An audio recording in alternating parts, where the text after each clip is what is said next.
국제구호단체 사마리안 퍼스 코리아가 전쟁과 기근 속에 있는 어린이들을 위해 크리스마스 선물을 마련했습니다. 전쟁으로 고통받는 어린이들을 향한 교회와 단체들의 마음이 따뜻한 선물 상자로 포장되는 현장을 취재했습니다. 기독교 환경운동연대를 비롯해 20여 기독교계 단체로 구성된 기후위기 기독교 신학포럼이 기후위기 대응과 신학적 성찰을 주제로 포럼을 가졌습니다.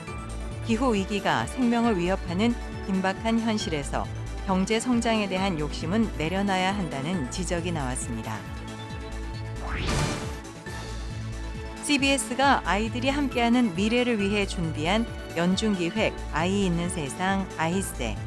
오늘은 청년들이 결혼과 출산을 고민하고 있는 현실적인 이유를 직접 들어봤습니다. 시청자 여러분 안녕하십니까? CBS 뉴스입니다. 국제구호단체 사마리안 퍼스 코리아는 전쟁과 기근 등으로 어려움을 당하고 있는 어린이들에게 선물 상자를 전달하며 복음도 함께 전하고 있는데요. 올해도 여러 교회와 단체들이 선물 상자 보내기에 동참하고 있습니다. 이승규 기자입니다. 크리스마스 느낌을 물씬 풍기는 예쁜 빨간색 상자에 선물이 하나하나 정성스레 담깁니다. 이 상자에는 모자와 마스크, 연필 등 학용품이 담겼습니다.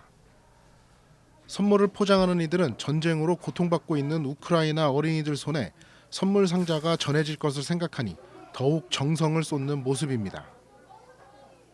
국제구호단체 사마리안 퍼스 코리아가 진행하는 주력 사업 중 하나인 오퍼레이션 크리스마스 차일드 행사입니다. 이번에는 한국 걸스카우트 연맹 관계자들이 행사에 동참했습니다. 걸스카우트 연맹은 200여 개의 선물 상자를 만들어 사마리안 퍼스 코리아에 전달했습니다. 우리가 이렇게 더불어 함께 잘 사는 사회가 되기 위해서는 우리보다 어려운 사람들을 돕고 사는 게 참 좋다고 생각합니다. 그런 의미에서 우리의 좀 여유로운 마음을 나눌 수 있는 좋은 기회가 됐으면 참 좋겠습니다. 오퍼레이션 크리스마스 차일드는 사마리안 퍼스 코리아 본부인 사마리안 퍼스가 지난 1993년부터 시작했습니다. 지금까지 약 2억 개의 선물 상자를 전 세계에서 소외된 어린이들에게 전달했습니다. 상자에는 모자와 장갑, 학용품, 장난감 등이 들어가며 총이나 칼 등은 제외합니다. 우리나라에선 2020년부터 본격적인 사역을 시작했으며 안양 세중앙교회와 기독여의사회 등이 사랑 나눔에 동참했습니다. 사마리안 퍼스 코리아는 오퍼레이션 크리스마스 차일드 외에도 의료 선교와 식수 위생 사업 등 다양한 구호 사업을 진행하고 있습니다. 본격적인 겨울이 찾아오고 거리에 하나둘 성탄트리가 등장하는 가운데 전쟁과 기근의 고통 속에 살아가는 어린이들을 향한 나눔의 마음이 모아져 성탄 선물로 전달되고 있습니다. CBS 뉴스 이승규입니다. 기독교 환경운동연대를 비롯해 20여 개 기독교계 단체로 구성된 기후위기 기독교 신학포럼이 동북아시아의 기후위기 대응과 신학적 성찰을 주제로 포럼을 가졌습니다. 기후위기와 경제 성장을 동시에 고려하는 안일한 대응으로는 기후재앙을 막을 수 없다는 주장이 제기됐습니다. 송주열 기자입니다. 변호사이자 회계사로 활동하고 있는 하승수 공익법률센터 농본 대표는 정부의 기후위기 대책이 전환돼야 한다고 주장했습니다.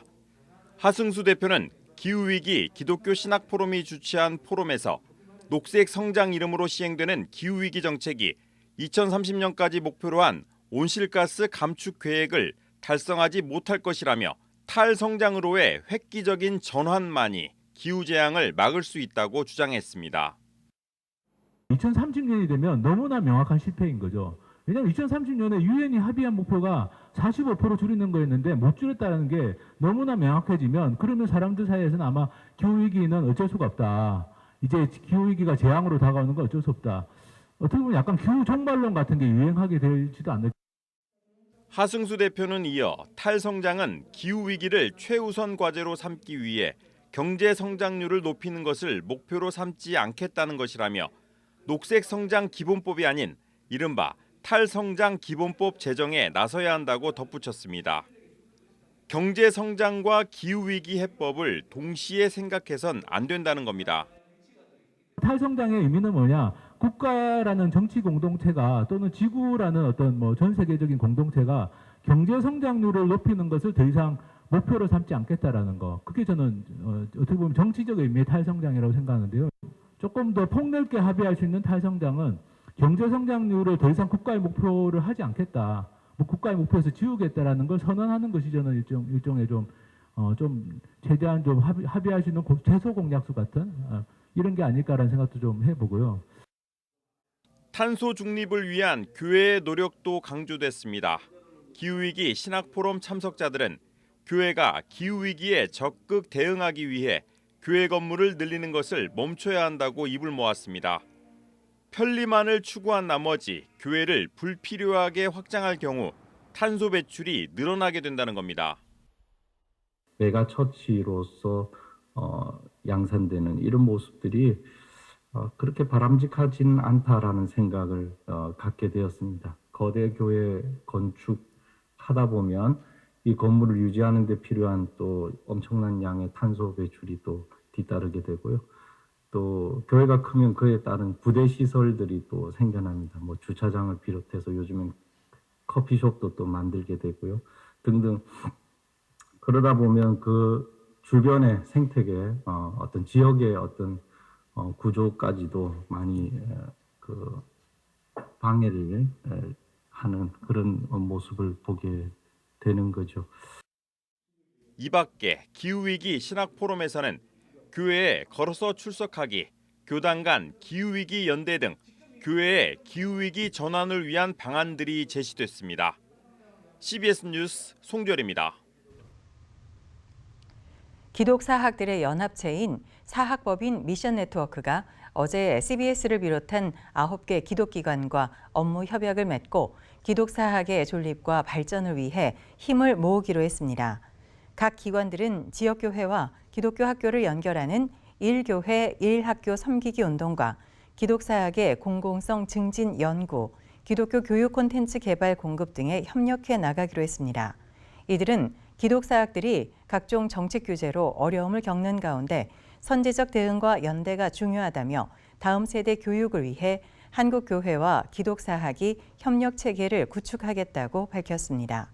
또 기독사학이 교육의 빛과 소금이 되도록 힘쓰겠다며 자정과 협력, 공동체 등의 비전을 담은 비전 선언문을 발표했습니다.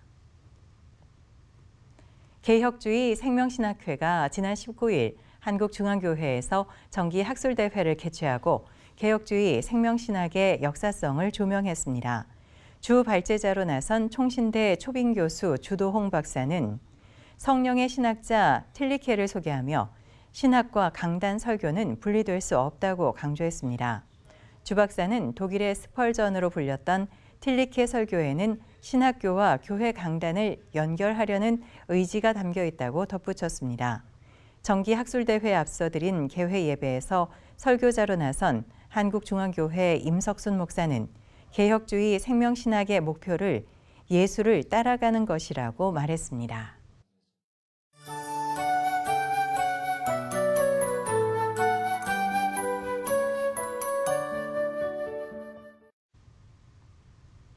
CBS가 아이들이 함께하는 미래를 위해 준비한 연중기획 아이 있는 세상 아이세. 오늘은 청년들을 만나 결혼과 출산을 고민하는 이유를 들어봤습니다. 한혜인 기자입니다. 결혼하는 청년들이 줄고 있습니다. 통계청이 발표한 지난해 우리나라의 혼인 건수는 약 19만 2,500건입니다. 2020년에는 약 21만 건, 2019년에는 약 24만 건을 기록했는데 10년 전인 2012년과 비교하면 약 13만 5천 건 줄었습니다. 2030 세대의 혼인 감소는 출산율 감소에도 상당한 영향을 주는 것으로 풀이됩니다. 결혼과 출산을 고민하는 이유를 묻는 질문에 청년들은 먼저 경제적 이유를 꼽습니다. 아무래도 요즘 집값도 너무 비싸기도 하고 저 같은 경우에는 경제적인 문제도 있지만 20대 친구들 같은 경우에 취업이 늦어지다 보니까 그런 부분도 있을 것 같고요. 결혼을 하기 위한 경제적인 좀 마련? 또 더 걸리는 것 같아요. 경제적인 이유가 이제 가장 큰 이유 중에 하나라고 생각하고 대학생도 예외는 아닙니다. 물가가 그냥 전체적으로 다 올랐잖아요. 그래서 아무래도 나 자취생들은 특히나 나 혼자 벌어서 나 혼자 먹고 살기도 힘든데 언제 돈 모아서 언제 집 사고 내 가정을 꾸리냐라는 의견이 진짜 많아요. 저도 그렇게 생각을 하고. 갈수록 좁아지는 취업문으로 인해 사회생활을 시작하는 연령대가 높아진 데다 집값에 대한 부담과 물가 상승까지 겹치면서 결혼과 출산에 대한 부담이 심화된 겁니다. 결혼과 출산만큼이나 개인 시간 확보와 자기 만족이 삶에서 중요한 가치가 됐다는 의견도 상당수입니다. 아기를 낳으면은 이제 자유 시간이 완전히 사라진다는 것, 그리고 뭐 이렇게 진짜 여행이나 이런 거 놀러 다니는 거 좋아하시는 분들 저 포함해서 그런 것들도 하기 어려워진다는 것, 그게 제일 큰 뭐 이유 같습니다. 본인 가치에 따라서 이제 결혼을 해야 삶을 살아갈 수 있는 건지, 결혼 안 해도 혼자 자기 만족을 위해 사는 건지, 자기 혼자 살면서도 행복할 수 있다라는 그 행복의 기준의 차이에 따라 출산 이후 경력 단절이나 육아휴직 후 공백에 대한 부담과 같은 커리어에 대한 고민도 이어집니다. 아이를 낳게 됐을 때 육아휴직이라는 걸 하게 되잖아요. 근데 육아휴직을 하고 돌아왔을 때 내 자리가 과연 있을까라는 불안감과 내가 그 공백을 잘 채울 수 있을까, 그런 부분 때문에 고민을 많이 하지 않을까 싶어요. 커리어도 포기할 수 없다고 생각하는 여자들이 점점 많아지면서 커리어에 대한 고민, 그리고 또 한편으로는 맞벌이가 아닐 때 경제적으로 좀 어려울 것 같다, 이런 생각이 같이 있으면서 공동육아를 당연하게 받아들이는 세대에게 육아 부담은 남녀 모두 느끼고 있습니다. 아무래도 실무에서는 그 육아휴직이라는 제도를 편하게 사용하고 싶을 시간에 그렇게 쓴다는 게 어렵다고 많이 들었거든요. 그 직장 조직 내 분위기도 있고 그런 거에 많이 눈치를 보는 것 같아요. 경제적 이유와 자기 만족, 제도적인 문제 등으로 결혼과 출산을 고민하는 청년들이 늘고 있는 현실에서 지속 가능한 사회를 만들어가기 위한 해법은 청년들의 목소리에 귀 기울이는 데에서 시작될 것으로 보입니다. CBS 뉴스 한혜인입니다. 복 있는 사람 등을 작곡한 강남제일교회 문성모 목사가 지난 20일 성가 작곡 발표회를 개최했습니다. 이번 발표회에서는 여호와는 나의 목자시니 등 모두 17곡의 성가곡이 발표됐습니다. 문성모 목사는 그동안 교회 음악의 한국화를 위해 많은 노력을 해왔다며 앞으로도 작곡을 통해 하나님께 영광 돌리겠다고 말했습니다. 신촌 성결교회가 다음 세대를 위한 비전센터 건축을 시작합니다. 신촌 성결교회는 지난 20일 비전센터 기공 감사 예배를 드리고 본격적인 건축에 들어갔습니다. 박노훈 목사는 교회가 지속 가능하기 위해서는 다음 세대가 매우 중요하다며 건축이 순조롭게 진행될 수 있도록 기도로 함께 마음을 모아달라고 말했습니다. 비전센터는 지하 2층, 지상 8층 규모로 다음 세대를 위한 장소로 사용할 계획입니다.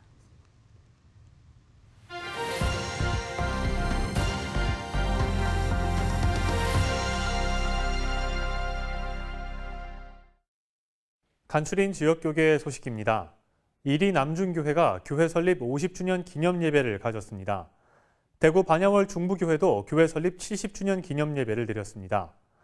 정동 제일교회의 추수감사 찬양제 소식도 함께 전해드립니다. 1971년에 시작한 대한예수교 장로회 이리 남중교회가 창립 50주년을 맞았습니다. 이 희년에 있기까지 모두가 주인공들이고 하나님의 은혜를 입은 자들이라 생각하기에 다시 한번 모든 영광 하나님께 올려드리고 우리 모든 분들에게 감사드립니다. 희년에 감사 예배를 드리는 우리 남중교회 성도들, 지금의 모습에서 바꿔질 것이 무엇인가를 더듬어 보시기를 바랍니다. 사람의 소리는 사라지고 하나님의 말씀으로 흥황하는 교회 되기를 주의 이름으로 축원합니다. 희년 감사 예배에서 이리 남중교회 목회자와 성도들은 앞으로 나아갈 50년을 위해 함께 기도했습니다. 반야월 중부교회는 설립 70주년 기념 예배와 임직식, 은퇴 예식을 함께 진행했습니다. 반야월 중부교회 서정모 목사는 앞으로 반야월 중부교회가 선교와 구제의 사명을 잘 감당하도록 기도해달라고 전했습니다. 반야월 중부교회의 70주년 기념 임직 및 은퇴 감사 예배를 은혜 가운데 잘 마쳤습니다. 앞으로 우리 교회가 이 지역 사회를 변화시키고 선교와 구제의 사명을 잘 감당할 수 있도록 기도해 주시기를 부탁드립니다. 감사합니다. 정동제일교회가 2022년 추수감사 찬양제를 열었습니다. 이번 찬양제엔 정동제일교회 여선교회와 젊은이교회 등 12개 팀이 참여했고 서울대 찬양중창팀의 축하 공연도 진행됐습니다. 그 없음의 상황 가운데서도 감사를 노래하는 사람들입니다. 오늘의 추수감사절 찬양축제가 바로 그런 날입니다. 우리의 상황을 초월하여서 오직 하나님께 영광 돌리는 그런 찬양축제 준비해봤습니다. 한국성시화운동협의회는 정기총회를 열고 신임 대표회장에 대전성시화운동본부 대표회장인 김철민 목사를 선출했습니다. 하나님이 특별히 반드시 도와주실 것이고 또 이 자리에 계신 우리 한 분 한 분이 함께 이 성시화의 주임을 감당할 수 있도록 협력하시고 연합할 것임을 믿기 때문입니다. 오늘 이 시간 저는 이 일들을 위해서 기도하고 그리고 경청하겠습니다. 이 자리엔 전국 14개 지역본부 대표들이 참석해 사역 발표와 지도자 콘퍼런스 등을 가졌습니다. 기독교 대한감리회 동부연회 두나미스 주최 제1회 동부연회 감독배 야구대회가 열렸습니다. 야구가 강원도만 이렇게 하실 게 아니라 전국적으로 우리 많은 목사님들이 동참해 주시길 부탁드립니다. 충청북도 기독교연합회는 청주시 오송 만수공원에서 성탄트리 점등식을 가졌습니다. 충북기독교연합회 회장인 청주사도교회 김병호 목사는 빛으로 오신 예수님의 사랑과 기쁨, 희망이 충북의 앞날을 밝히는 빛이 되길 소망한다고 전했습니다.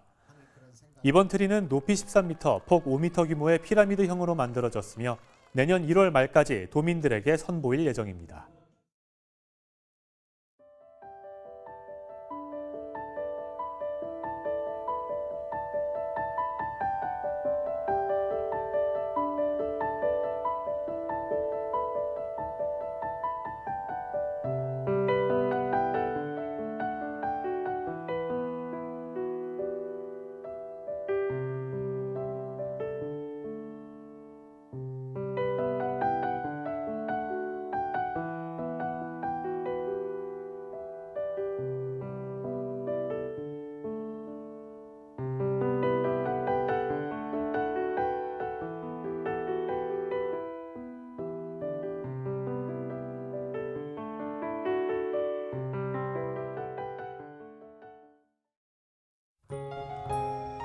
내일은 오전에 대부분 지역에 비가 내리다 낮부터 그치겠습니다. 동해안 일대엔 밤까지 비가 이어지는 곳도 있겠습니다. 내일 아침 최저 기온은 6도에서 14도, 낮 최고 기온은 14도에서 20도로 예상됩니다. 이상으로 CBS 뉴스를 마칩니다. 시청해 주셔서 감사합니다.